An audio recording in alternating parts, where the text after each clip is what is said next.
Muy buenas tardes para todos, ¿cómo están? Laura, ¿estás por ahí? Sí, acá estoy. Bueno, muy buenas tardes para todas y para todos también.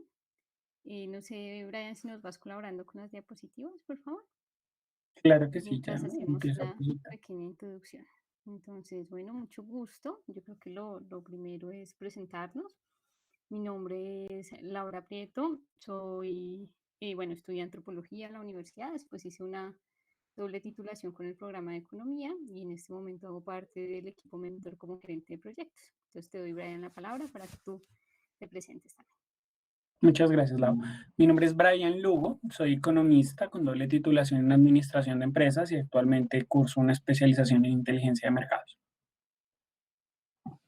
Listo, entonces hoy es nuestra tercera sesión de mercadeo. Nos gustaría que piensen que esas tres sesiones que han estado a cargo del equipo mentor son como un embudo. Entonces comenzaron viendo unos conceptos generales sobre lo que es el mercadeo, después aterrizaron un poco más a la investigación de mercados y en esta sesión de hoy, haciendo también unas reflexiones sobre el mercadeo y sobre algunos nuevos conceptos en este momento, vamos a profundizar en las técnicas para hacer investigación de mercado.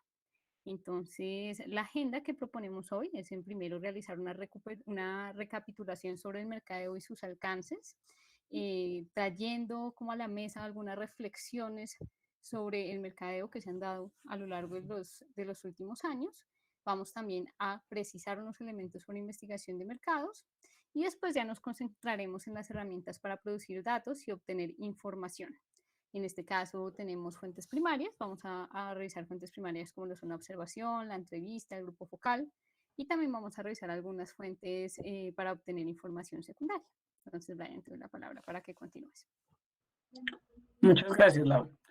Entonces, pues vamos a iniciar. Voy a quitar mi cámara para que no tengamos problemas de red. Eh, y vamos a iniciar, digamos, por lo que hoy hace que estemos reunidos acá y es, digamos, pues el TPI, ¿no? O sea, ¿qué es el TPI? En torno al TPI, pues hay diferentes objetivos a los cuales apunta este curso. Cuando uno revisa el programa académico, la descripción del curso en el CIA, aparece que se pretenden desarrollar sus habilidades comunicativas, indudablemente que quieren desarrollar el trabajo interdisciplinar, hay un componente de innovación que naturalmente se espera desarrollar, esperan en ustedes, como ahora se espera de muchas universidades, desarrollar un componente de emprendimiento. Naturalmente, la gestión de los proyectos para que puedan desarrollar el problema que se les ha planteado y es una práctica de diseño. Digamos, hay unas palabras muy claves en torno al programa que son las siguientes. Se quiere con ustedes que ustedes conciban una idea, que diseñen una solución a un problema que puede ser atraído por empresarios o que ustedes pueden tener interés y que implementen una solución.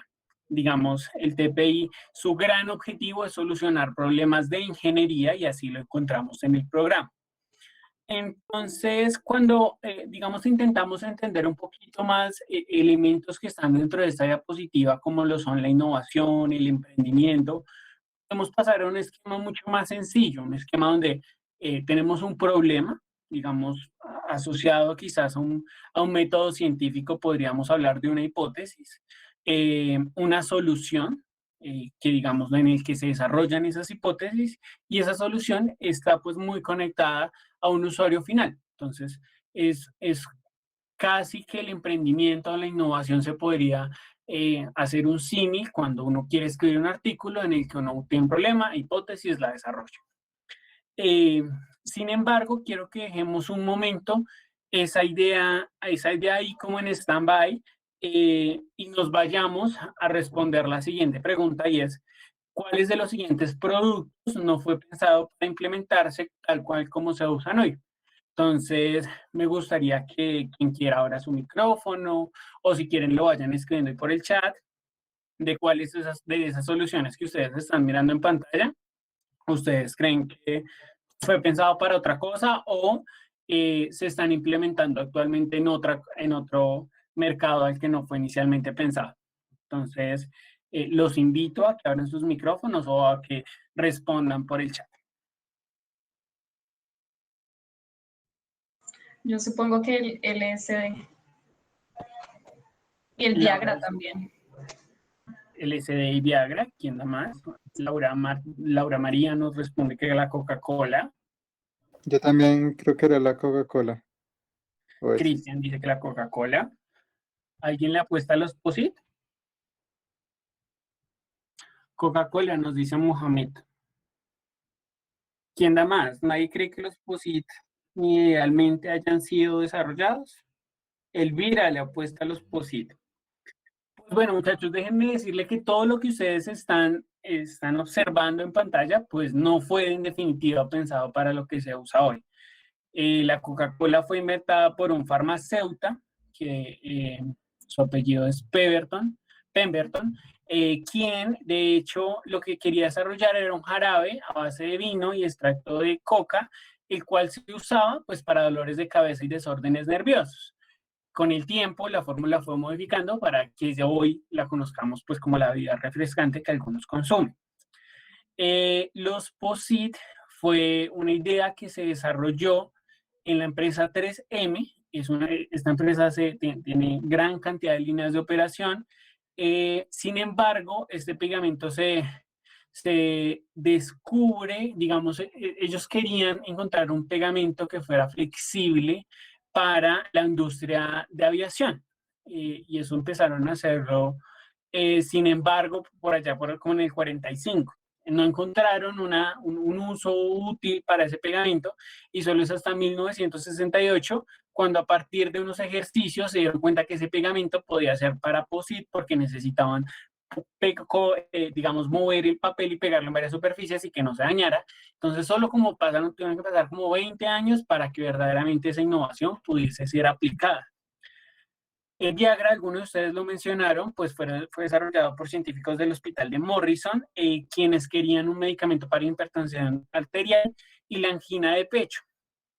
Fue hasta que el medicamento es lanzado al mercado que se dan cuenta que uno de sus efectos adversos son las erecciones en los hombres y quieren, de hecho en Estados Unidos se pueden patentar usos, entonces tienen una segunda patente con el Viagra, en el que hay un nuevo uso porque de hecho tenía mejores efectos que para la angina de pecho y pues para la hipertensión arterial.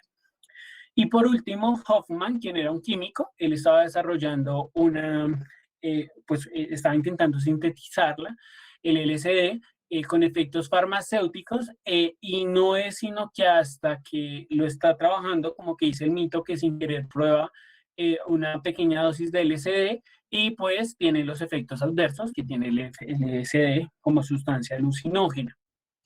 Entonces, todos los productos que ustedes ven en pantalla, legal o ilegalmente, son comercializados y tienen un uso diferente al que fueron pensados. Y ese uso diferente, así como ustedes en el TPI les enseñan que tienen que concebir, diseñar e implementar una solución, la idea de estas 3 sesiones y un poco lo que Laura y yo venimos a hacer es a partir de estas sesiones reforzar la idea de que es el mercadeo la herramienta que nosotros les queremos dejar solo los inicios, pero que es el mercadeo la herramienta que esas flechitas unidireccionales que ustedes encontraban acá, el mercadeo busca convertirlas en bidireccionales. Entonces, es el usuario del que naturalmente sale el problema, pero después el problema tiene una sinergia retroalimentada entre el usuario y la solución. Entonces, yo ya no tengo como que yo estoy solo en un laboratorio y pienso en mi solución y hago la solución y creo que mi solución es lo máximo y se la intento llevar al usuario, sino que en toda mi práctica de diseño, como lo tiene el TPI, pues estoy pensándome en cómo puedo recibir todos los elementos que voy desarrollando, pues para estar desarrollando verdaderamente una innovación que no solo sea útil, sino que sea usada en el mercado. En esta diapositiva me voy a detener y las vamos a leer. Les pido disculpas, está súper cargada de texto, sin embargo, no quería enviarles el artículo para no cargarlos. Se los voy a enviar ahora, después de que leamos esto, para quien lo quiera leer. Y traigo acá subrayado algo, esto es de Theodore Levitt, quien es un administrador de empresas, que en este artículo, que se llama La miopía del marketing, me da la impresión que se ensaña un poco contra los ingenieros. Entonces, de hecho, por eso lo traemos a esta conversación y entonces leamos lo primero que él dice. Estas son las conclusiones de ese artículo. Y dice, debido a que los productos electrónicos son altamente complejos y sofisticados, las planas ejecutivas tienen un exceso de ingenieros y científicos. Eso crea un sesgo selectivo a favor de la investigación y la producción a expensas del marketing. La organización tiende a verse a sí misma como una dedicada a producir cosas y no a satisfacer necesidades de los clientes. El marketing se trata como una actividad residual, algo más que debe hacerse una vez concluida la tarea vital de creación y fabricación de productos. Continúa Levi. A este sesgo a favor de investigación, desarrollo y fabricación de productos se agrega el sesgo a favor de lidiar con variables controlables. Los ingenieros y científicos se sienten cómodos en el mundo de las cosas concretas, tales como máquinas, tubos de ensayo, líneas de producción e incluso balances generales. Las abstracciones hacia las que se inclinan son aquellas que pueden ser sometidas a una prueba o manipuladas en el laboratorio, o, si eso no es factible, aquellas funcionales, como los axiomas de Euclides. En resumen, las plantas ejecutivas de las nuevas empresas sofisticadas de crecimiento tienden a favorecer las actividades de negocio que se prestan al estudio cuidadoso, la experimentación y el control, es decir, las realidades concretas y comprobables del laboratorio, del taller y de los libros. Las que salen perjudicadas son las realidades del mercado. Los consumidores son impredecibles, variados, volubles, estúpidos, miopes, obstinados y generalmente molestos. Esto no es lo que los ejecutivos que son ingenieros dicen, pero en lo profundo de su inconsciencia es lo que creen. Y esto explica su concentración en lo que conocen y en lo que pueden controlar, a saber, la investigación de producto, la ingeniería y la producción. El énfasis en la producción se vuelve particularmente atractivo cuando el producto puede fabricarse a costos unitarios decrecientes. No hay una manera tentadora de ganar dinero que operar la planta a su máxima capacidad. Una manera más tentadora, perdón. Él desarrolla una visión totalmente orientada al marketing. Nosotros no estamos diciendo que la compartamos totalmente, pero lo que queremos traerles acá es una reflexión sobre cómo lo que nosotros les estamos intentando enseñar, que es verdaderamente pues estas herramientas de mercadeo, que son eso, herramientas, les deben servir para entrar a entender cómo él desarrolla esa tercera conclusión. Entender que todo lo que se hace al interior de un laboratorio responde a las realidades del mercado. Esas realidades son de un consumidor que es altamente irracional, si lo podemos entender así, o como lo llama, variables, volubles, estúpidos, miopes y obstinados. Y generalmente somos molestos. Entonces, ustedes muchachos tienen que entender que en ese momento, desde cuando están parados en el TPI, están recibiendo esta charla, es porque la visión que intentamos dejarles es que tienen que conectarse con el usuario final y establecer relaciones con él que les permita verdaderamente desarrollar elementos de mercadeo o de marketing. Para quienes estén interesados, puedo hablar con Lady y les hacemos llegar este artículo. Espero que les haya resultado lo suficientemente molesto para que, digamos, sientan curiosidad por él. Es un artículo de 11 paginitas, se lee súper fácil, está en español, es muy corrido, entonces ojalá se animen a leer. Continúala.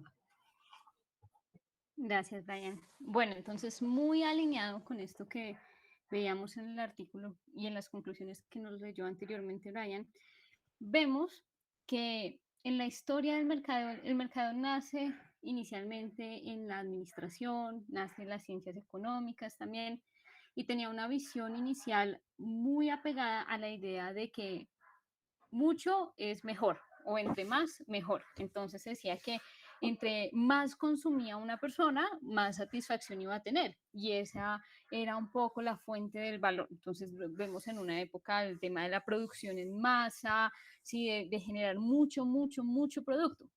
Sin embargo, en algún punto de la historia, las disciplinas comienzan a mezclarse un poco y comienza a hablar de la transdisciplinariedad, de la interdisciplinariedad, y es ahí donde la psicología y disciplinas de las ciencias humanas como la antropología o la sociología comienzan también a decir cosas sobre el marketing y sobre el consumo en general. Y lo que nos traen estas visiones es una nueva perspectiva del mercadeo. Y es que es algo que va mucho más allá del producto, más allá de producir mucho y más allá de las características físicas del producto. Acá hay una definición del mercadeo que nos da una señora que se llama Cristina Quiñones, si no estoy mal es peruana, y es una psicóloga que ha trabajado muchos años en temas de mercadeo y nos trae esta definición que queremos compartir hoy con ustedes, y es el marketing o mercadeo. Bueno, mercadeo o mercadotecnia es un área encargada de la elaboración de estrategias que le confieran valor adicional a un producto o servicio. Se genera además de la construcción de se encarga además de la construcción de canales que conecten a los consumidores con una marca específica. Entonces ella acá nos comienza a hablar de conectar al consumidor con una marca, y esa conexión es por lo general una conexión emocional. Entonces comenzamos a ver de que ya no se habla como de que las personas muchas veces buscan a las marcas por las características de sus productos, sino las buscan porque les ofrecen otros valores. Y acá entramos en el territorio del valor. ¿Alguien me podría ayudar por el chat o abriendo sus micrófonos a compartir qué entienden por valor?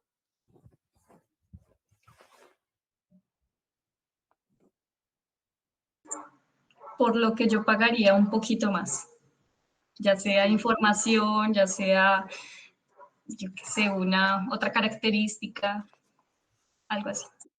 Listo, gracias Laura. Por acá en el chat nos dicen valor es un gana-gana. ¿Alguien más que nos aporte una definición?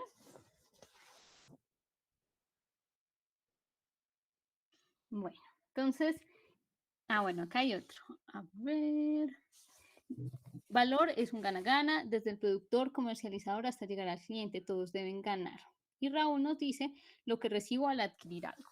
Bueno, lo que pasa con el sentido del valor es que todas estas definiciones son correctas. Es el valor percibido por cada uno de ellos, lo que esperan. Es un poco eso que nos comparten ahorita por el chat. Del valor es una definición subjetiva. Cada uno valora de acuerdo a sus características. No todos valoramos las cosas de la misma forma, no todos les conferimos un agregado o algo a estas cosas que les hagan significar cosas importantes para nosotros. Entonces es algo subjetivo, es algo que le otorgamos a un producto, que le otorgamos a una persona que la hace especial para nosotros, sí, nos hace concebirla de una forma especial y particular.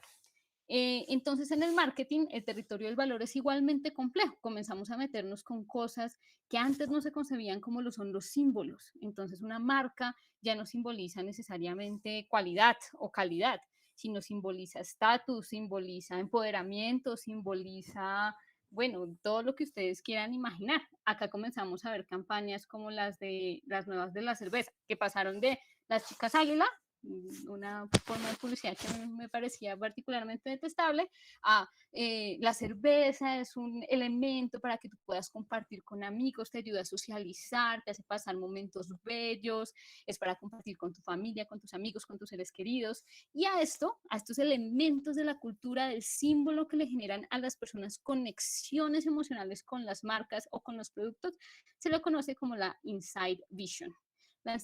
La Inside Vision es una nueva tendencia en donde se busca detectar elementos culturales muy poderosos de una sociedad o de un grupo que le permita a un mercadotecnista o a un especialista en marketing decir, voy a diseñar esta estrategia que me permita fidelizar a un cierto tipo de clientes a mi marca, no solamente porque mi producto les gusta, sino porque les genera valor, un valor adicional.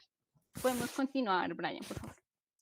Listo, acá un poco más de lo que les comentaba anteriormente. En la historia del mercado y en la historia de la economía se hablaba del Homo economicus. El Homo economicus se caracterizaba por ser un ser excesivamente racional. Entonces era prácticamente una calculadora humana.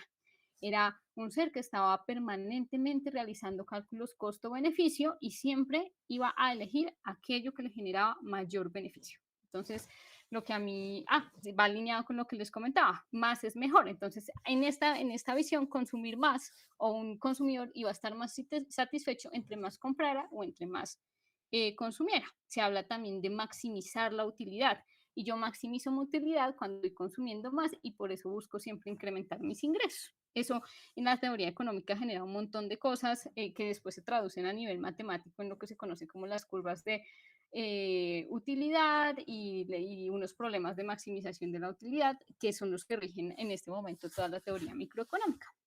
Pero ¿qué pasa? Cuando llegan estas otras ciencias humanas, se comienza a hablar de otro tipo de homo, y es el homo emotionalis. Este homo se caracteriza porque sus decisiones no son para nada racionales. De hecho, sus decisiones están motivadas por sus emociones.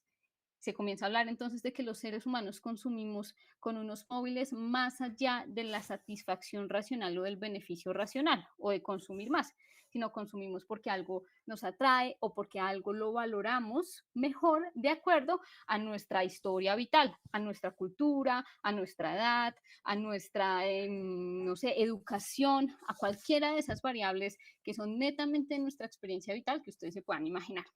Entonces, comienzan a haber unas técnicas particulares para producir datos. La pregunta es, bueno, si estamos hablando ya no de que no es todo tan cuadriculado como lo pensábamos antes, de que más es mejor, entonces, ¿cómo yo voy a poder en este mundo incierto de las emociones y la cultura y del símbolo, cómo puedo yo moverme en ese mundo y poder generar como éxito a mi empresa a nivel de mercadeo o a nivel de ventas? Bueno, eso es un poco lo que vamos a ver un poquito hoy. ¿Qué técnicas podemos usar para introducirnos un poquito en ese universo simbólico, en ese universo de la cultura, para obtener datos y, basados en esos datos, tomar decisiones? Listo, Brian, continuemos. Acá vemos un ejemplo. No sé si alguien conoce esta historia sobre la New Coke. Es muy famosa, muy común en los cursos de mercadeo. Si la conocen, por favor, compártanlo por el chat. No sé si alguien también la quiere de pronto contar, así no la cuento yo. ¿Qué opinan?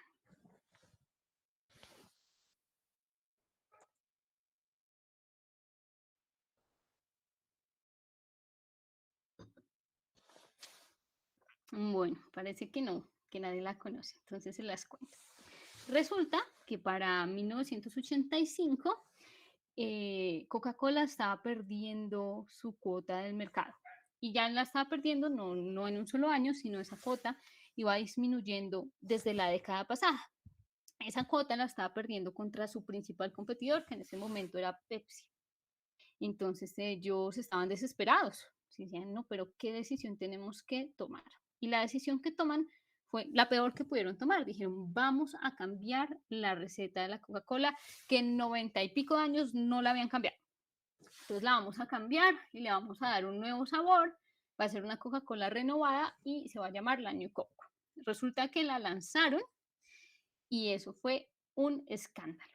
Se generó una revuelta popular, se mandaron cartas, hubo hasta protestas, no, se hizo un desastre.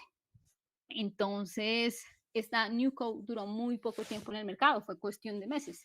Y la empresa se vio obligada a retornar a la fórmula tradicional de la Coca-Cola y sacó su nueva Coca-Cola, que es la Coca-Cola clásica. ¿Qué nos muestra acá? Bueno, Coca-Cola en ese momento tuvo unas pérdidas impresionantes. ¿Por qué? Porque ellos no tuvieron en cuenta qué representaba la Coca-Cola y la marca Coca-Cola en el imaginario colectivo de la sociedad americana de la época. ¿Qué representaba o qué se dieron cuenta? Se dieron cuenta que la Coca-Cola y la marca tenía una connotación de nacionalismo, de identidad, así que la gente veían la Coca-Cola a la tradición americana y una vez pues ellos la cambian, era como cometer un crimen o cometer un delito contra la sociedad americana y la tradición. Y por eso fue tan escandaloso, un escándalo de tales magnitudes como el que fue. Entonces, por eso es importante en temas de mercadeo tener en cuenta lo que hablamos antes, tener en cuenta que no solo se trata de números o de cálculos costo-beneficio, sino hay un universo entero que entra a jugar en temas de este tipo de decisiones. Listo, podemos continuar. Bueno, vamos a hablar ahora un poco más, ya sé que lo vieron, pero un poco más sobre investigación de mercados. Bueno, entonces, en la investigación de mercados, digamos, uno puede hablar de un proceso para llevar a cabo, valga la redundancia, pues una investigación de mercados. Nosotros vamos acá a, digamos, hablar de los elementos, digamos, más abstraídos y que creemos les pueden generar mayor valor a ustedes. Lo primero y sobre lo cual uno quizás se debe, digamos, centrar más tiempo son estos elementos que acá les traemos. Las herramientas y métodos a aplicar, digamos, son métodos estandarizados que encontrarán variables, que ustedes van a encontrar ejemplos por internet, pero esto que ustedes están viendo en pantalla, pues son cosas que solo ustedes pueden responder y a lo cual ustedes más quizás deberían dedicar tiempo. Lo primero es definir el problema y los objetivos que yo tengo para mi investigación. Es decir, verdaderamente, ¿yo para qué quiero llevar a cabo una investigación de mercados? ¿Cuál es el valor que eso me va a dar para el problema que estoy teniendo o qué voy a hacer con esa información? Y de acuerdo con eso que yo quiero alcanzar, que son los objetivos, pues establezco cuál es el camino que quiero conducir para llevar a cabo la recolección de información. En términos generales, podemos hablar de 3 métodos de exploración en la investigación de mercado: la investigación exploratoria, la investigación descriptiva y la investigación causal. En la primera es cuando yo quiero reunir información preliminar que me ayude a definir problemas o a, digamos, entender un poco la hipótesis o explorar aspectos muy puntuales de mi población objetivo.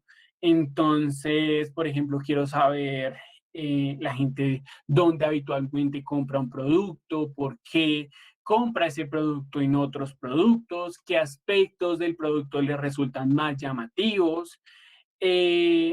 Preguntas de este tipo se pueden abordar desde una investigación muy exploratoria que, como su nombre lo indica, yo quiero como entender varios aspectos generales de mi consumidor y quiero caracterizar a mi consumidor.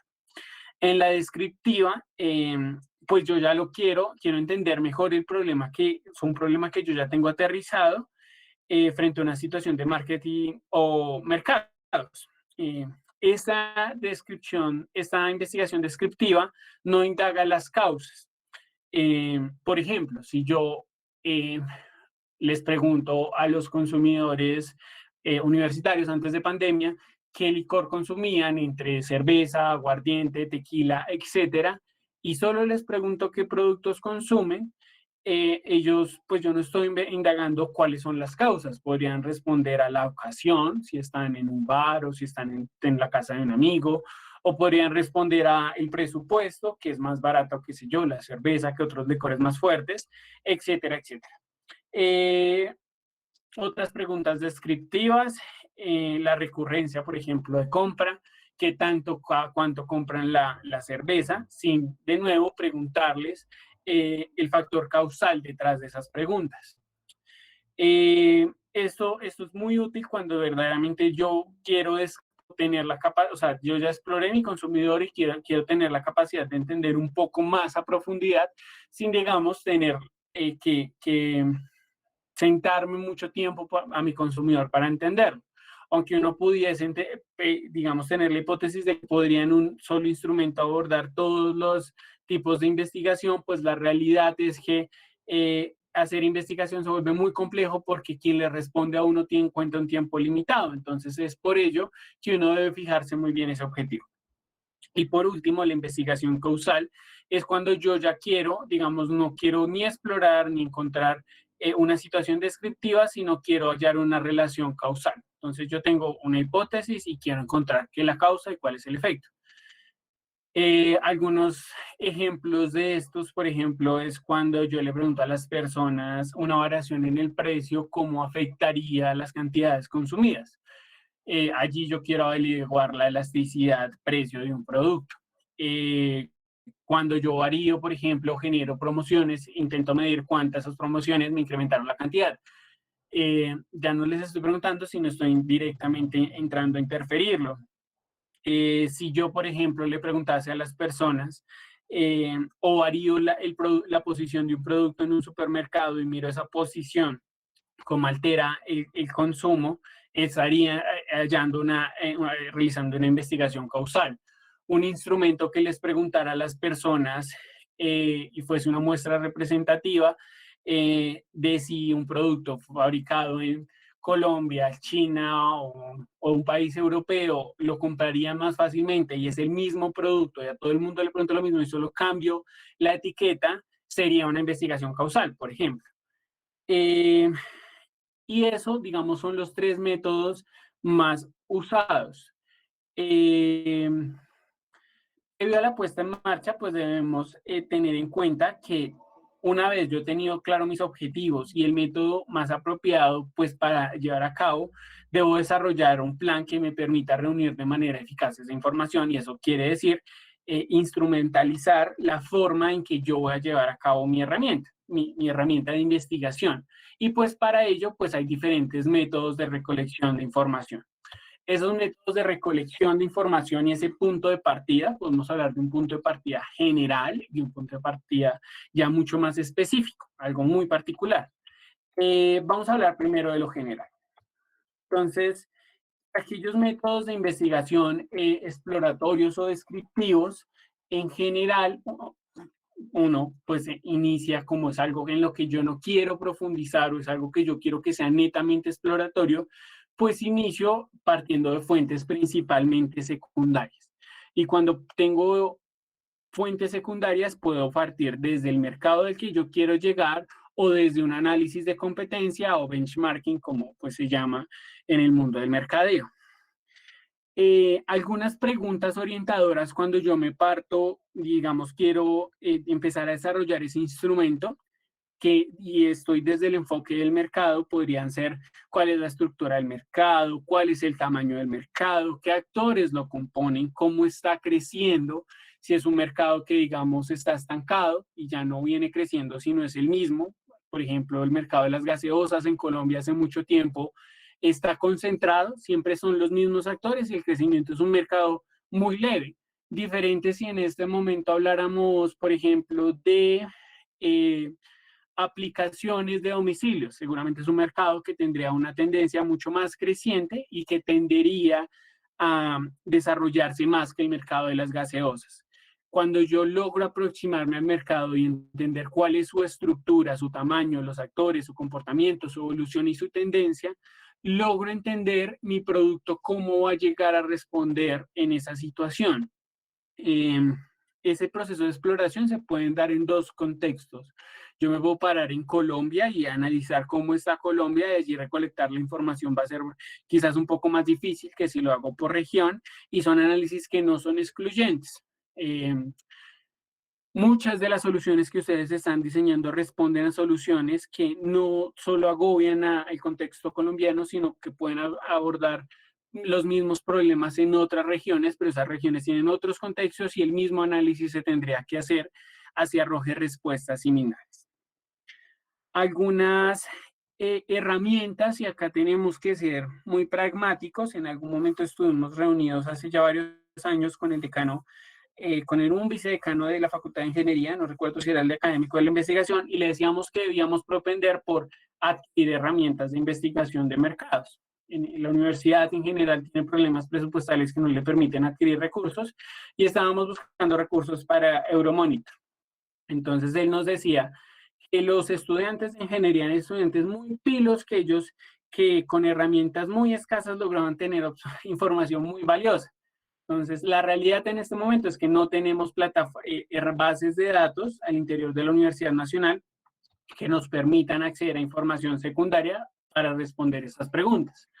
Sin embargo, pues hay otras opciones. Entonces, por ejemplo, una personal que yo aplico es casi todas las universidades privadas, como los Andes, la Javeriana, la Rosario, la Sabana, tienen estas bases de datos. Uno puede, digamos, con familiares, conocidos, buscar acceder de forma temporal y a manera de favor a esa información si yo reconozco el valor que esa información me va a construir. Eso es digamos, un consejo que nosotros sugerimos dar porque es un consejo pues muy adaptado a la realidad que tenemos en la Universidad Nacional. Sin embargo, hay otras herramientas, por ejemplo, en Google, si yo quiero buscar herramientas, información de mercado de la cerveza, yo podría escribir beer market o beer research market o beer cualquier palabra más market o el mercado objetivo al que ustedes quieran llegar, y con esta palabra clave que es market o investigación de mercados, su mayoría en inglés, van a encontrar informes cuyos hay unos apartados que son gratuitos. Esa información secundaria a ustedes les permite desarrollar un discurso muy valioso. Adicionalmente, Data Monitor es una plataforma concentrada en obtener informes de mercado, y ellos van publicando informes que son algunos gratuitos y los de los años pasados los van abriendo al público. Este tipo de información pues también se vuelve muy valiosa. Y yo quiero analizar la competencia, y esto ya de pronto es un entorno mucho más regional o regional particular. Si estoy hablando de un mercado, también lo puedo hacer de forma global. Me podría preguntar quiénes son mis competidores, cuál es su participación en el mercado y cuáles son sus estrategias. Este tipo de análisis, cuando yo quiero, por ejemplo, y siempre usamos el ejemplo de la cerveza porque es muy claro, si yo quisiera, si yo pienso en cerveza, se me viene a la cabeza Bavaria, pero hay otros muchos productores de cerveza o incluso de bebidas de licores.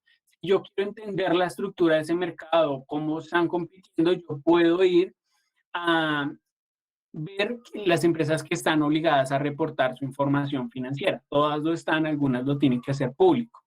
Entonces, la Superintendencia de Sociedades, ustedes van a encontrar todos los estados de resultados, y uno no necesita ser contador para aprender a leer cuáles fueron los ingresos, cuáles fueron sus costos y cuál fue la utilidad de la empresa. Cuando yo identifico eso y lo hago con las empresas más grandes, llego con información muy valiosa y muy aterrizada que me permiten de nuevo desarrollar un discurso. En la Superintendencia de Sociedades ustedes van a encontrar toda esa información de manera libre y gratuita. También en la Facultad de Ciencias Económicas está esta plataforma que coge la información de acá y la pone en un dashboard más bonito y se las procesa.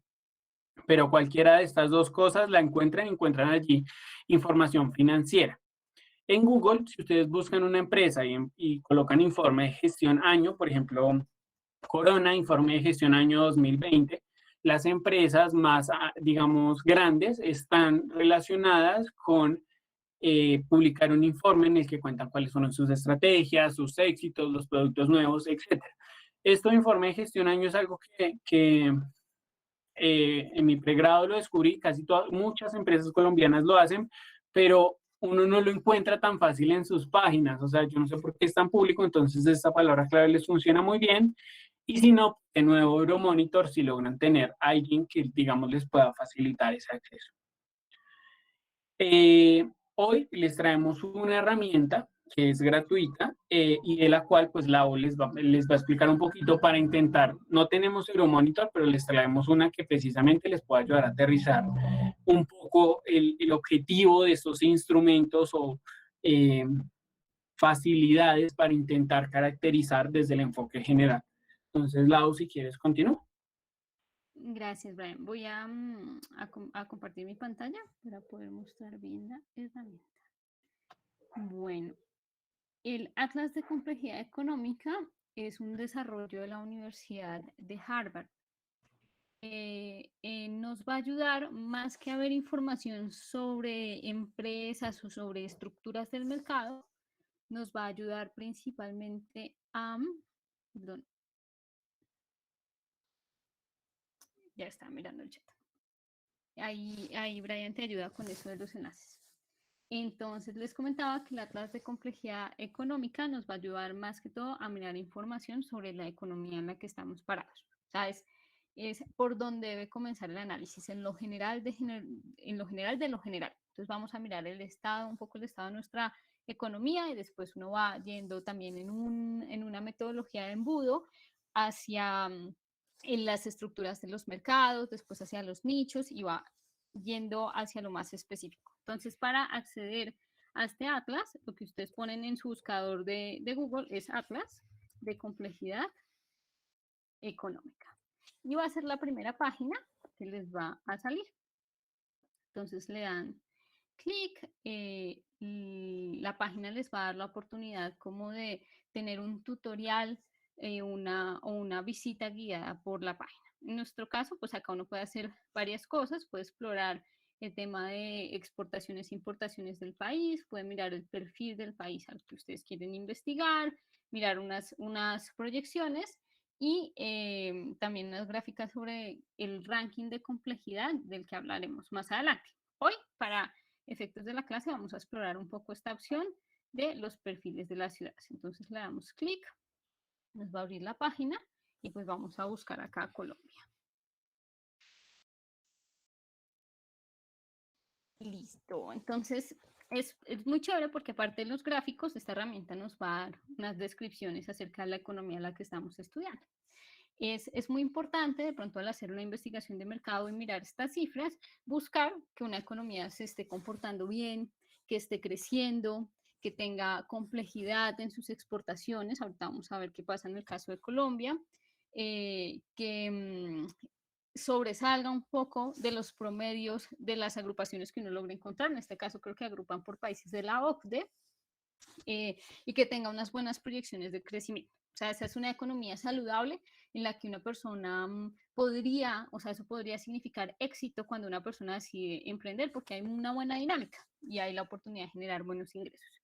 Entonces acá en el caso de Colombia nos dice que es un país de ingreso medio alto, se encuentra en el puesto 67 de un ranking de países más ricos o de economías más ricas en el PIB per cápita de 133. También nos cuenta que tiene aproximadamente 49 millones de habitantes y que tiene un PIB per cápita de 6.677, que sería aproximadamente 24 millones de pesos anuales y más o menos 2 millones mensuales. Me gustaría que me comentaran si saben lo que es el PIB per cápita o si les gustaría que lo expliquemos un poquito.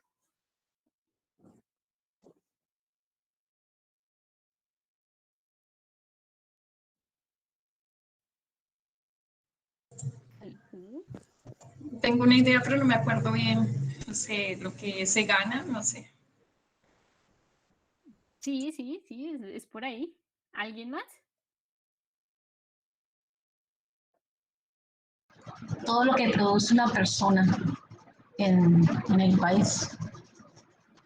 Sí, el PIB tiene dos enfoques. Uno lo puede, que son como dos caras de la misma moneda. Lo puedes ver por los ingresos o lo puedes ver por los gastos, asumiendo que lo que le ingresa o los ingresos de una persona los va a gastar consumiendo. Entonces el PIB se define como el valor de todos los bienes finales producidos en un país.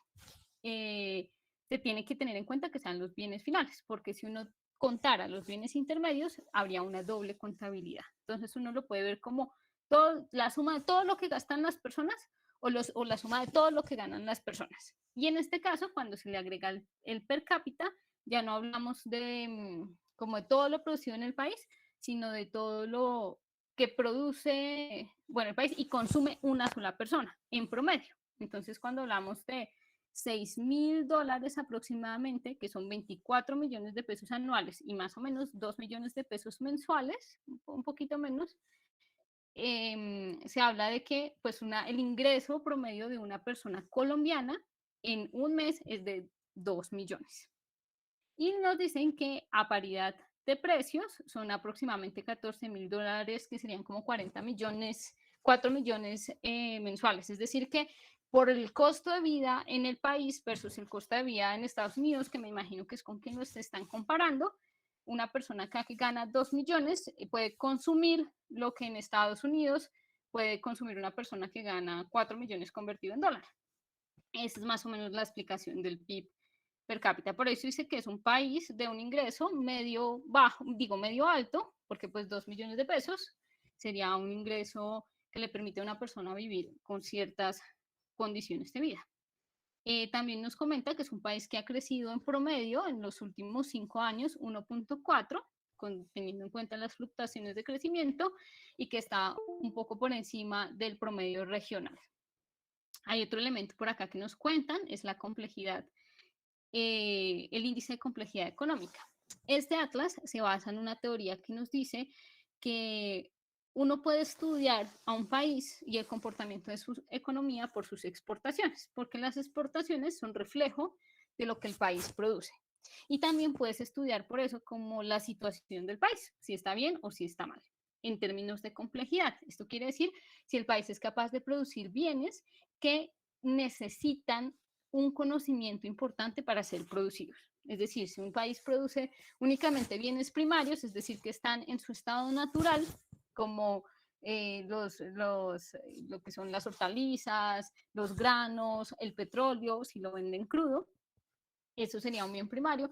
Esos no son bienes de mucha complejidad porque no requieren mucho conocimiento para producirlos ni muchas etapas de transformación. Lo que nos dice este índice es que Colombia está en el puesto 56 de estos 133 países estudiados. Pero también nos dicen que ha empeorado un poquito, que es un país que ha disminuido su complejidad en el último tiempo 3 posiciones. A ver, ¿qué más nos dice por acá? También nos cuenta que el país tiene un ingreso un poco más alto de lo que se espera para un país con su complejidad y que por lo tanto va a tener una proyección de crecimiento en los próximos años hasta el 2028 de aproximadamente 3%. Es decir, que es una economía en la que el ingreso, la gente está tendiendo a ganar más, lento, pero está tendiendo a ganar más y eso es bueno para el mercado, es bueno para las personas que desean emprender. Es importante tener en cuenta que esta teoría de la complejidad económica nos va a decir que hay una relación entre el comportamiento del crecimiento del país y su complejidad. Es decir, que entre más complejo sea un país, va a tender a tener unos ingresos per cápita más altos. No sé si hasta el momento haya alguna pregunta o continuamos.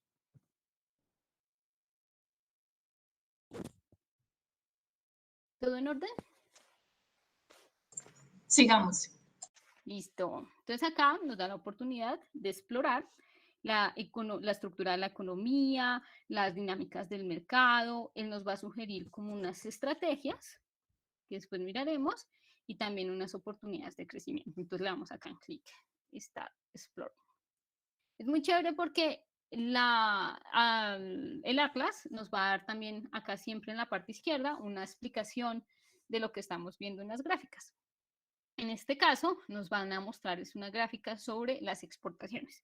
Recuerden que bajo esta teoría, las exportaciones son un reflejo de lo que en general se produce en el país.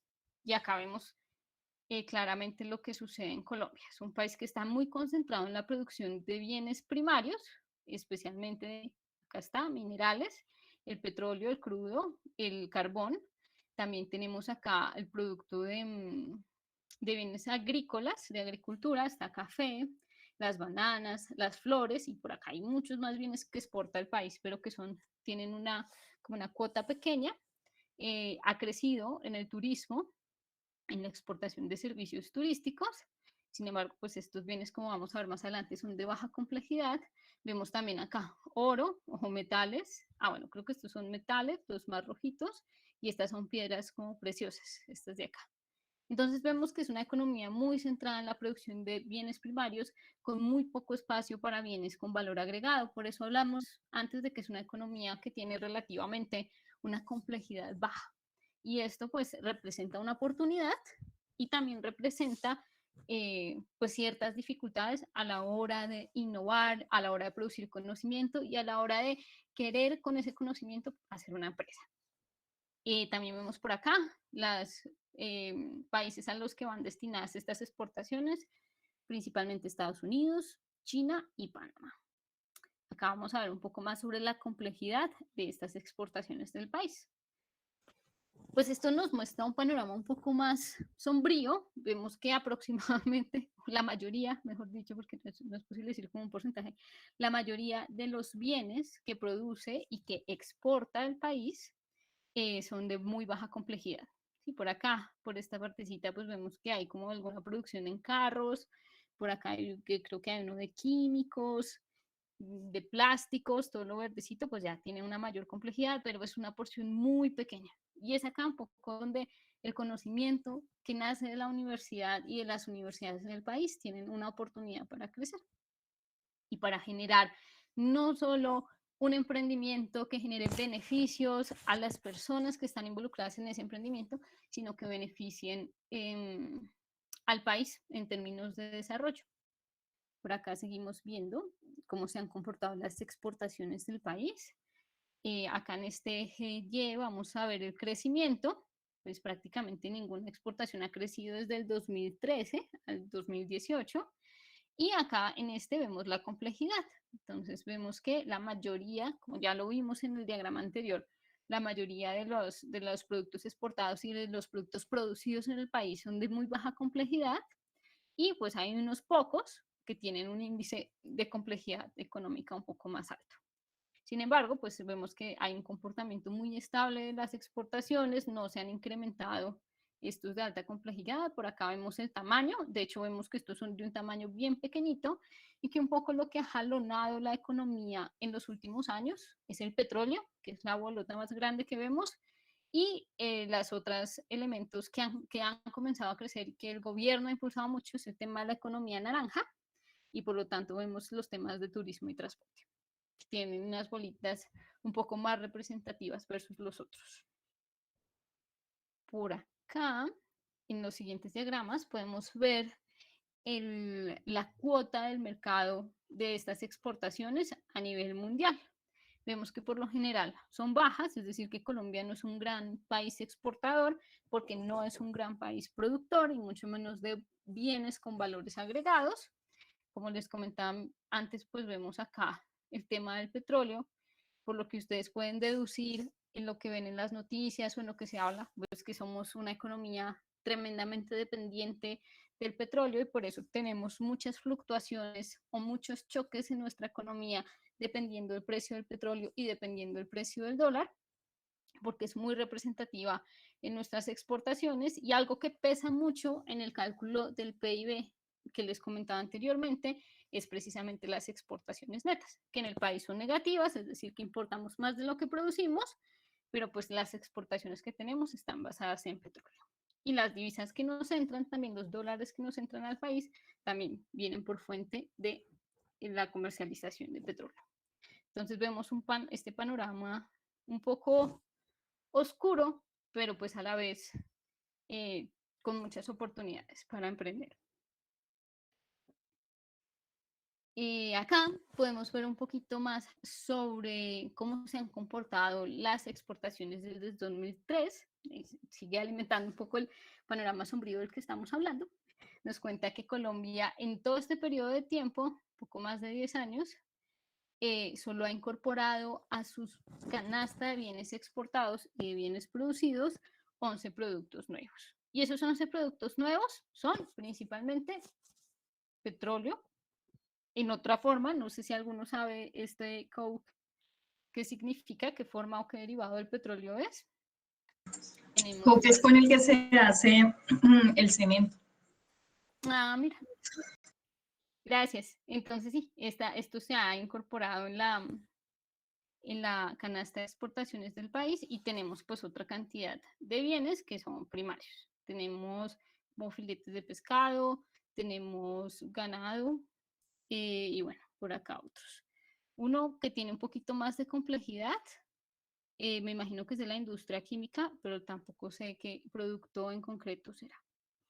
Listo, continuemos explorando a ver cómo va nuestra economía del país. Esto es muy interesante, creo que es lo que les puede agregar más valor a sus proyectos o lo que les puede aportar más información. Y es esto que genera el Atlas de Complejidad Económica, se llama espacio de producto. Lo que nos dice la teoría de la complejidad económica es que un país puede diversificarse hacia los productos en donde no tenga que hacer saltos de conocimiento muy grandes. Por ejemplo, yo produzco un bien y hay otros que tienen un know-how parecido, unos insumos parecidos, una maquinaria parecida, entonces yo puedo saltarme ahí, y ahí puedo saltarme a otro cercano y comenzar como un proceso de diversificación en cadena.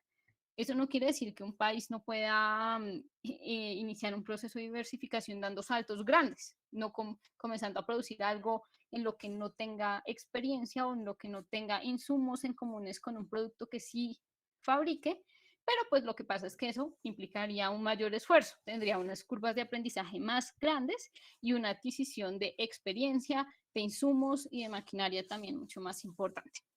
Este es el ejemplo acá, cuando ustedes de pronto lo quieran explorar para sus proyectos, pueden profundizar un poco más en la explicación, pero acá les quería mostrar el de Colombia. Entonces, los que están pintaditos son aquellos que el país produce. Como lo vemos, los más grandotes, petróleo, minerales. Tenemos unos como industria química, bienes primarios, y los blancos, pues son todas las posibilidades de diversificación que hay. Entonces, miremos por acá en el más grandote qué oportunidades hay para diversificarse. Entonces está, si producimos esto, tenemos una relativa facilidad a migrar a la producción de amonio, creo que es. Y si producimos esto, podemos migrar a estas tres de acá. Y después si producimos estas, podemos migrar, bueno, e ir, como les decía, generar una cadena de diversificación. Hay unos productos que pueden generar mayor diversificación que otros. Por ejemplo, este no tiene tantos. Pero si nos vamos de pronto, tocaría investigar. Acá donde hay un entramado de relaciones más grande, miren, todas las oportunidades que un producto puede generar. O por acá. ¿Sí ven? Entonces uno puede estudiar, de acuerdo a este diagrama, qué oportunidades tiene, uno, el país para diversificarse, y dos, una empresa también que quiera tomar la decisión de tener un portafolio muchísimo más diversificado. Y bueno, esto era lo último que les quería enseñar a través de nuestra herramienta. Hay muchísimo más por explorar, pero es este diagrama. Este diagrama nos ofrece 3 clústeres o 3 grupos que están señalizados por el color, y el Atlas recomienda una estrategia dependiendo en dónde caiga el país que uno esté analizando. En este caso, Colombia está en el azul. Tiene, pues, relativamente no tan bajo, pero no tan alto nivel de complejidad económica. Está por acá. Y acá lo otro que nos dice el eje Y es si Colombia tiene unas buenas conexiones, unas buenas oportunidades de conexión con otros productos o buenas oportunidades de diversificación. Y pasa lo mismo, no está ni tan abajo ni tan arriba, pero pertenece al grupo azul de acuerdo al proceso de clusterización que realizaron o el algoritmo que aplicaron en este caso. Y nos señalan, por estar en ese grupo, una estrategia. Esta estrategia ellos como la generan a partir de este diagrama de árbol. Nos dice, por ejemplo, ¿puede Colombia crecer su economía usando su conocimiento existente? Nos dice no. O sea, si siguen como están, pues no van a crecer rápido y muy posiblemente se van a estancar, no van a poder crecer. ¿Qué tan fácil es diversificarse en nuevos productos? Lo que nos van a decir es que no es tan fácil, que hay pocos saltos como cercanos, como juntos, y que por lo tanto, bueno, nos hacen otra pregunta. Esto pasa porque el país es una frontera tecnológica, es decir, que ya está tan diversificado que lo que pasa es que no puede más, y nos dicen que no. Entonces, por eso nos recomiendan esta estrategia, en donde pues ustedes pueden profundizarla posteriormente, o pues también pueden mirar las de otros países. Y bueno, acá nos muestran otros diagramas en los que no voy a profundizar por temas de tiempo, pero al final pues también nos va a arrojar como un resumen de lo que estamos observando. Uno, que Colombia ha descendido en temas de complejidad 3 puestos. Por otro lado, hay 11 nuevos productos en su canasta productiva y en su canasta de exportación. La mayoría son primarios, como ya vemos. Las dinámicas a futuro, no sé si este Atlas, creo que no contenga o contemple en este momento los impactos o los choques generados por COVID.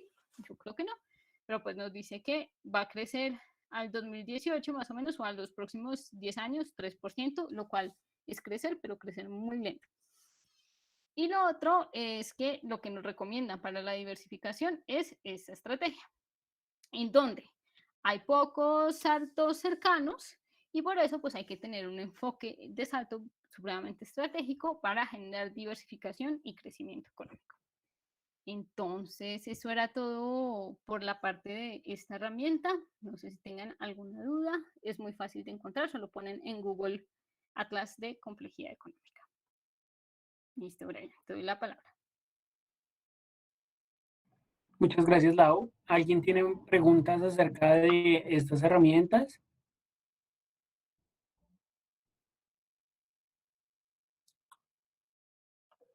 Listo.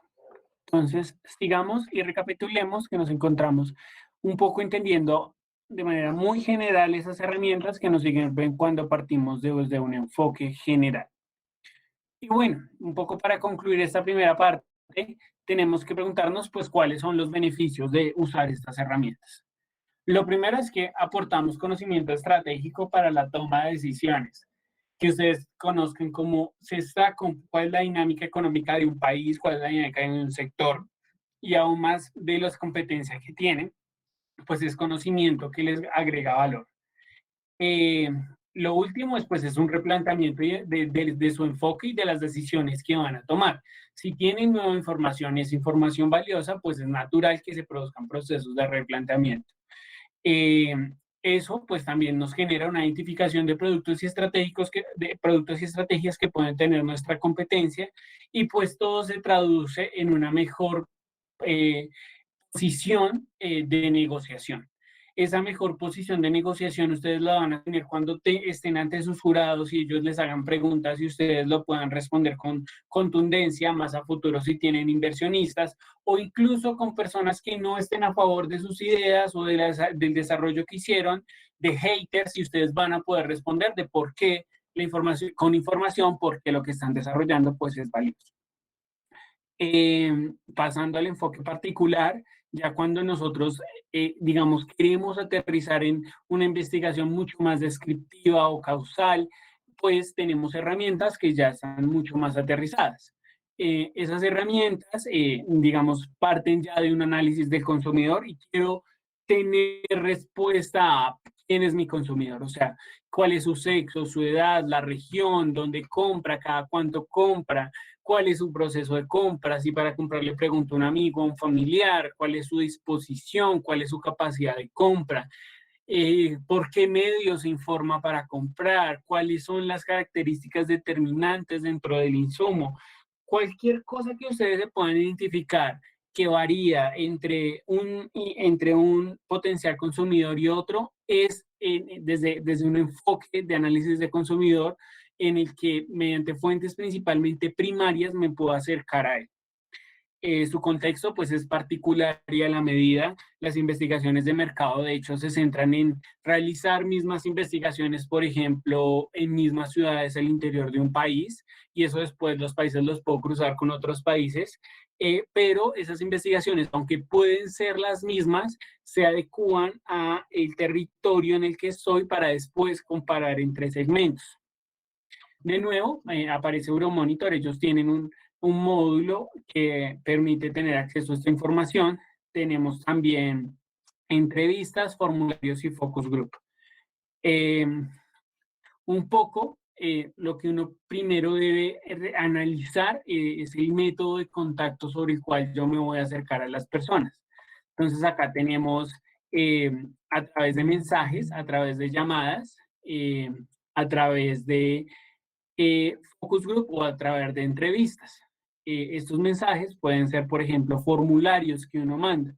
Estas son diferentes variables a las que uno se encuentra, pues que debe tomar en consideración la flexibilidad, la cantidad de datos que puedo recortar, que puedo recopilar, el control del entrevistado, el control de ejemplos cuando una persona no me entiende, el tiempo de recolección de los datos, la tasa de respuesta y el precio.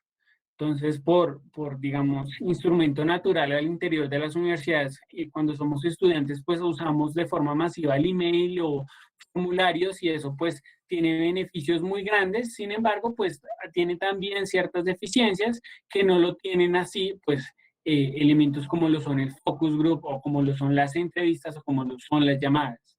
El método de contacto diferirá del tipo de negocio que ustedes tengan y el tipo de exploración que estén desarrollando. Sin embargo, pues es muy importante que ustedes tengan en cuenta que pues todas estas variables las tienen que medir, y que siempre pues cualquier instrumento debe estar amparado en la objetividad y que la información que ustedes recojan, pues, les guste o no, es información pues que verdaderamente esté digna y que el instrumento es transparente y les sirve para tal fin. A continuación, la voy a continuar hablándonos un poco de esas fuentes primarias de investigación. Entonces, continuarlo. Listo. Bueno, para obtener información de naturaleza primaria, tenemos varias metodologías. Una de ellas es la observación o la investigación por observación. Entonces, la observación como método para obtener datos con fines concretos nace un poco en la disciplina de la antropología, por allá en los 1800, cuando había mucho interés por ciertas culturas africanas, australianas, incluso americanas, pues se iban por allá los antropólogos a observar a las poblaciones indígenas. En ese momento había mucho interés por el tema de las leyes. Sí, pensaban que las culturas indígenas eran culturas muy bebés, muy primarias, muy recientes, y en esa medida ellos tenían como de pronto la posibilidad de dar respuesta a las preguntas más grandes sobre la historia y la existencia. Entonces ellos querían, los antropólogos de esa época querían ir a observarlos y a buscar leyes sobre la humanidad. Entonces, en esta época nace la observación que se conoce como la observación no participante, que es un método, podemos ir a la siguiente, Brian, por favor. Es un método, la no participante, es un método en donde el investigador busca no involucrarse con aquel o aquellos a quienes observa. En esta época, pues era la observación predilecta, teniendo en cuenta que ellos querían ir a buscar leyes y buscar normas, porque la antropología se pensaba un poco como ciencia y lo que ellos querían seguir era un método científico sin alterar las realidades. Entonces, por eso abogaban por la utilización de esta observación que no se involucrara mucho con las personas a las que están observando. Es un método de observación que es válido, pero pues que a mi consideración debe ser complementado con otros tipos de métodos de obtención de datos, porque justamente nace un antropólogo que revoluciona esta visión. Lo que dice, esa observación no participante deja por fuera un montón de cosas, y eso que deja por fuera es el universo de los símbolos. Y esos símbolos y esas cosas, esos elementos, esos insights que están por allá adentro en la cultura, que son difíciles de interpretar, de leer, de coleccionar como datos, solo puede accederse a ese mundo si uno se involucra con la cultura a la que está estudiando. En esa medida, yo no puedo aprender sobre los significados que tienen las cosas para una cultura o para un grupo si no me involucro y no participo con ellos. Y este antropólogo, que se conoce como, o se llama, mejor dicho, se apellida Malinowski, da origen al método que en este momento predomina en las ciencias humanas, especialmente en la antropología, que se conoce como la observación participante. Esta observación participante puede utilizar una herramienta que se conoce como la observación sistemática. La observación sistemática lo que hace es que uno diseñe como unos protocolos o unas herramientas de registro, y cuando yo estoy observando, participando o no participante, lo que yo hago es registrar, registrar, registrar. Tengo que participar y observar muchas veces y hacer muchos registros, y con eso lo que yo puedo es identificar patrones. En el mercadeo hay un ejemplo de esto bastante común y particular, y es estudiar cómo es el comportamiento de compra, observar cómo es el comportamiento de compra de las personas en los supermercados. Entonces va una persona con su diario de campo, generalmente esto de la observación se registra en un diario de campo, entonces ellos van y observan un estante y miran quiénes van, qué compran, qué hablan mientras compran, qué lleva a que tomen una elección sobre uno u otro producto, quién toma la decisión final, si de pronto una familia y ese niño el que dice yo quiero esto, yo quiero esto, yo quiero esto, y esa es la razón por la que la mamá compra. Bueno, es una técnica que se utiliza mucho en los espacios de mercados. Podemos continuar, Brian, por favor. Acá les traigo un ejemplo. Esto del universo simbólico tiene el alcance que le queramos dar. Por ejemplo, acá lo que les voy a compartir fue un estudio que se hizo sobre iglesias cristianas. Es una tesis de antropología, pero lo que les quiero enseñar y el propósito de que se los muestre es cómo se diseña un protocolo de observación. En una época se comenzó a hablar sobre el mercado religioso, especialmente cuando hubo una explosión muy grande de ciertas iglesias cristianas, pentecostales, carismáticas, que crecieron mucho, pero se hicieron muy, muy grandes. Entonces se comenzó a hablar en la sociología principalmente de un mercado religioso. En este mercado, según los teóricos que trabajaron en él, decían que lo que se transaba o lo que se comercializaba se llamaban bienes simbólicos de salvación.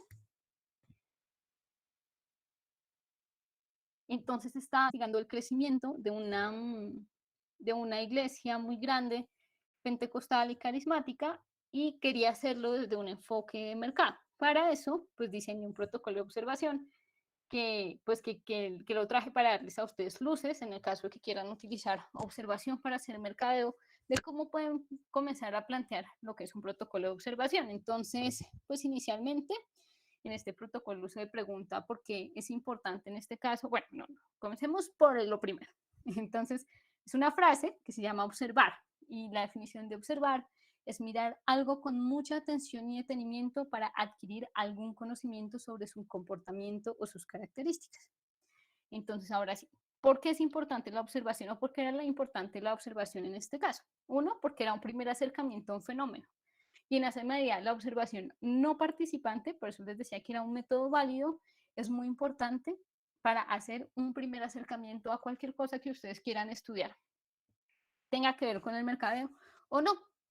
Este primer acercamiento lo que les va a ayudar es a proporcionar información que después les va a servir para iniciar y desarrollar procesos de análisis, interpretación y explicación de dicho fenómeno que ustedes quieran investigar, y también para desarrollar nuevos protocolos o nuevos mecanismos de observación.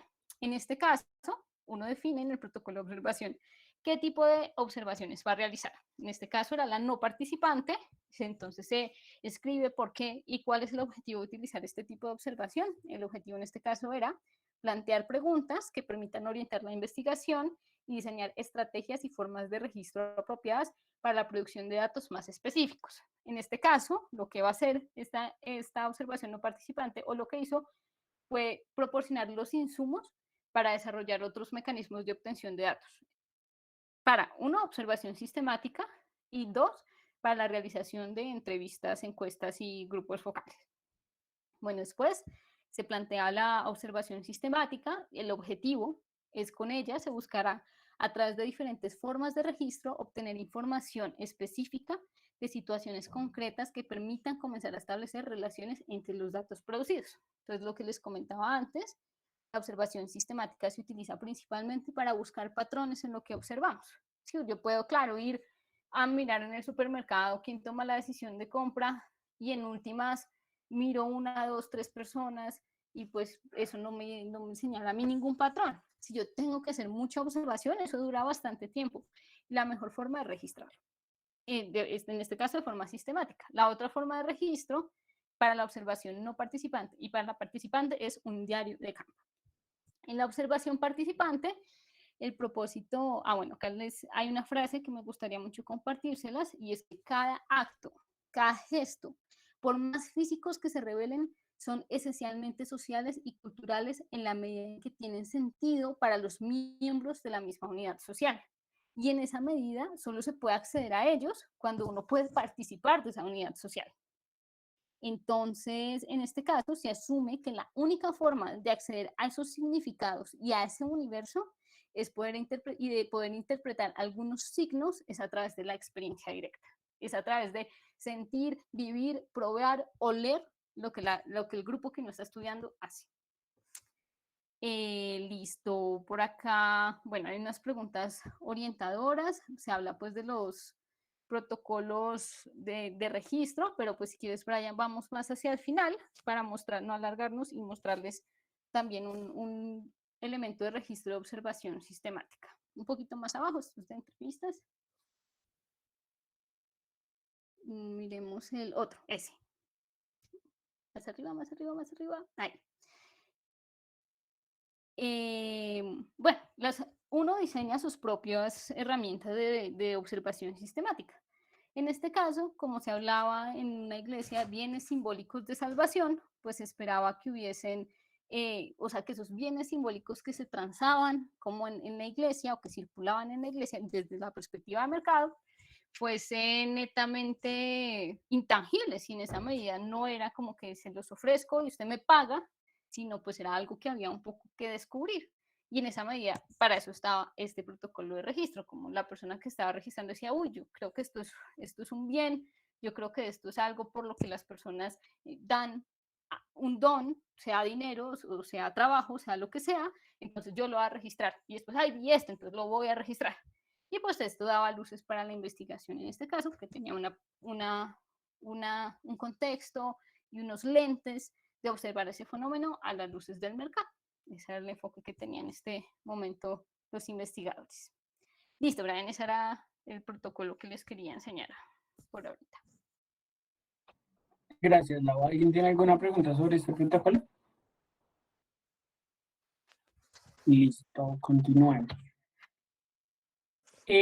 Dentro de estas fuentes primarias también le traemos pues un ejemplo de una investigación por encuestas.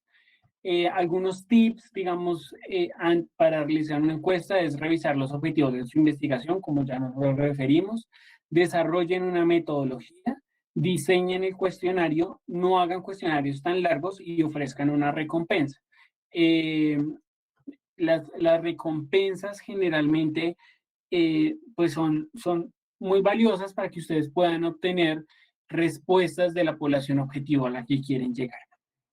En general, es muy útil que cuando ustedes vayan a diseñar un cuestionario, pues respondan a métodos de segmentación. Los métodos de segmentación permiten a través de métodos estadísticos, pues calcular cuál es ese tamaño de la población a la que deberían llegar, pues de acuerdo con la información que ustedes recopilan. Esos métodos estadísticos, pues digamos, no son competencia para abordar estas 2 horas, pero pues en los cursos de estadística que ustedes tienen en sus programas, consideramos es información suficiente que les permite abordar.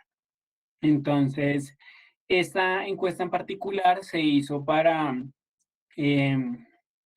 una cervecería artesanal, que se llama La Montaña, un emprendimiento de Medellín, y en este momento, déjenme un segundo, que no me deja, no tengo acceso al formulario y no sé por qué. Lo habíamos revisado y estaba bien.